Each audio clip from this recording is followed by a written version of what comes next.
திருவாரூர் மாவட்டம் கூத்தாநல்லூர் நகராட்சியில் பாத்திமா பசீரா அவங்க நகரமன்ற தலைவராக செயல்பட்டது எங்களுக்கு மனப்பூர்வமான சம்மதமாக தான் இருக்குது. அவங்க மேலே நம்பிக்கை இல்லாத தீர்மானம் கொண்டு வந்தது இப்போ இல்லாமல் அவங்க மேலே கம்ப்ளைண்ட் பண்ணியிருக்காங்க அப்படிங்கிறது தான் உண்மை.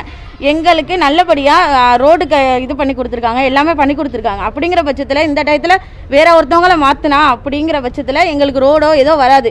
பாதிக்கப்படுறது மக்கள் தான். எங்களுக்கு அவங்க மேலே நம்பிக்கை இருக்குது. நாங்கள் தான் அவங்கள நம்பி ஓட்டு போட்டிருக்கோம். கவுன்சிலர் யாரும் ஓட்டு போடல. அப்படிங்கிற பட்சத்தில் மக்களுக்கு எங்கள் மேலே நம்பிக்கை இருக்குது. அதனால அவங்க திரும்பி இதில் ஆட்சியில் நீடிக்கணும்னு சேர்மனாக வரணும்னு நாங்கள் விரும்புகிறோம். கூத்தாநல்லூர் பொதுமக்கள் சார்பாக வணக்கத்தை தெரிவித்துக் கொள்கிறோம். எங்களுக்கு இந்த கூத்தாநல்லூரில் இந்த சேர்மன் பசீரா அவங்க இருந்து எங்களுக்கு எல்லா விதத்திலையும் எங்களுக்கு பணி செய்தது எங்களுக்கு திருப்தி அளித்தது. அதாவது அவங்க தனி மனுஷியாக இருந்து அவங்க எல்லா